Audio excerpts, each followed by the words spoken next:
এরপরে প্রশ্ন হলো, মাযহাব মানা কি শিরক এবং মাযহাব মানলে কি ঈমান থাকবে না? মাযহাব মানা শিরক হতে যাবে কেন? যদি কেউ বলে মাযহাব মানা শিরক, তাহলে পরিষ্কার সে গোমরাহ এবং পথভ্রষ্ট মানুষ, এতে কোনো সন্দেহ নাই। দেখুন, আমরা অনেকে মাযহাব বলতে মনে করি কোনো ইমামকে ব্যক্তিগতভাবে অনুসরণ করার নাম মাযহাব মানা। এটার মতো স্পষ্ট ভুল এবং বিভ্রান্তি আরেকটা হতে পারে না।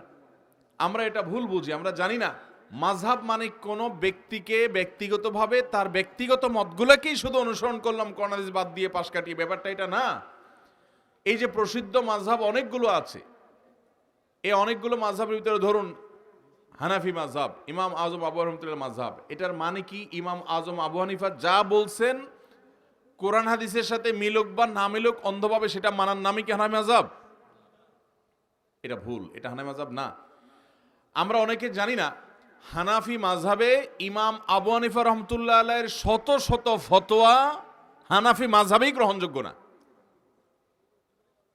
হয়তো ওনার ছাত্র আবু ইউসুফ, ইমাম মুহাম্মদ, ইমাম জোফার রাহিমাহুল্লাহ অন্য কোনো ইমামের কথা অনুযায়ী ফতোয়া আছে, স্বয়ং ইমাম আবু রহমতুল্লাহর কথা অনুযায়ী ফতোয়া নাই। যেমন নামাজের মধ্যে আরবি ছাড়া অন্য কোনো ভাষায় কেরাত পড়া যাবে, এটা ওনার একটা মত, ইমাম সাহেব রহমতুল্লাহর একটা মত, ইমাম আজম আবু হানিফা রহমতুল্লাহ আলাইহির। কিন্তু এই মতের সপক্ষে খোদ হানাফি মাযহাবে ফতোয়া নাই। কারণ হলো তার ছাত্রদের কাছে মনে হয়েছে যে না, ওস্তাদের চাইতে অন্যটা দলিল সমৃদ্ধ, সেটার উপরে ফতোয়া হয়ে গেছে। অতএব হানাফি মাযহাব মানে আবু রহমতুল্লাহ যা বলছেন তা মানা, কোরআন হাদিসের দলিলকে পাশ কাটিয়ে, এটা না। শাফি মাযহাব মানে এটা না, হাম্বলি মাযহাব মানে এটা না।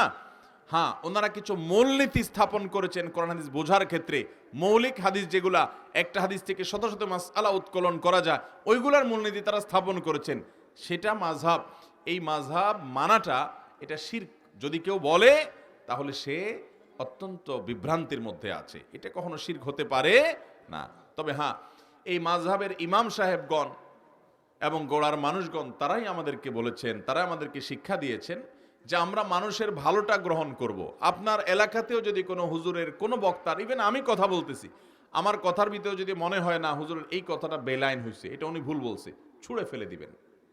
কোনো ব্যক্তির, অন্তত আমাদের মতো চুনোফুটি কোনো ব্যক্তির অন্ধ অনুসরণ করার শিক্ষা ইসলাম আমাদেরকে দেয় নাই। খুজমা সাফাদা আমাকাদার, যেটা ভালো সেটা গ্রহণ করবেন, মন্দটা বাদ দিবেন। তবে হ্যাঁ, মাযহাবের ইমামগণ, যারা বড় বড় ইমামগণ, ওনারা অ্যানালাইসিস করেছেন যে এর ভিতরে কোনটা কোরআন হাদিসের সাথে মিলে, কোনটা না মিলে, কোনটা বেশি দলিলের কাছাকাছি, কোনটা দলিলের ধার কেমন, কোনটা ইশারাতুন নাস দ্বারা, কোনটা দালালাতুন নাস দ্বারা প্রমাণিত, দীর্ঘ আলোচনার বিষয়। অতএব এই মাযহাবের ইমাম সাহেবগণ তারা সবাই বিভ্রান্তিতে আছেন, তারা কোরআন হাদিস থেকে সরে গেছেন, এরকম মনে করাটা ভুল ভাইরা আমার। তবে হ্যাঁ, কেউ যদি সরাসরি কোরআন হাদিসের নস এবং ভাষ্য থেকে আমল করতে পারেন, কোনো ব্যক্তির, কোনো ফকির কোনো মূলনীতি ছাড়া, এটা যদি করার মতো যোগ্যতা সেরকম কারোর থাকে তো তিনি করতে পারেন, এতে কোনো অসুবিধা নাই।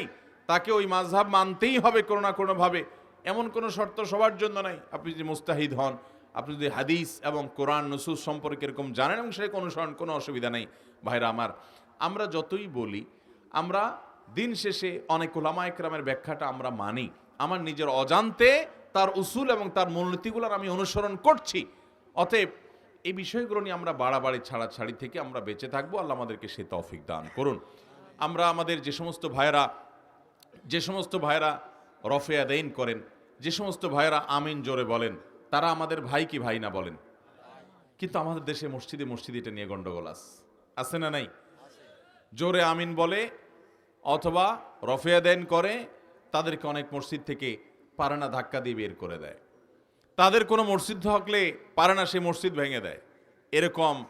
এরকম সহিংস এবং এরকম অধৈর্যপূর্ণ, অসহিষ্ণুপূর্ণ আচরণ আমাদের সমাজে হয় কি হয় না? আপনারা জেনে অবাক হবেন, সাহাবা ইকরাম রিদওয়ানুল্লাহি তাআলা আলাইহিম আজমাইন, তাদের সময়ে এক এক মাসআলা নিয়ে সাহাবীদের ভিতরে ভিন্ন ভিন্ন মত ছিল, কিন্তু এটার কারণে কেউ কারোর বিরুদ্ধে বিষোদ্গার করতেন না। অতএব এসব বিষয় আমরা বাড়াবাড়ি করবো না। ভাইরা আমার, ইসলামের বাড়িতে আগুন লেগেছে, ইসলাম বিদ্বেষীরা সব ঐক্যবদ্ধ ইসলামকে শেষ করবার জন্য, আর আমরা আছি নিজেদের কামড়াকামড়ি নিয়ে। আল্লাহ তাআলা আমাদেরকে ঐক্যবদ্ধ থাকার তৌফিক দান করুন।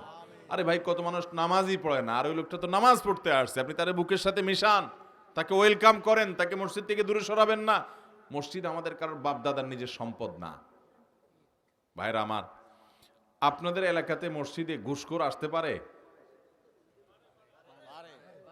নাকি মসজিদে লেখা থাকে যে ঘুষখোরের প্রবেশ নিষেধ?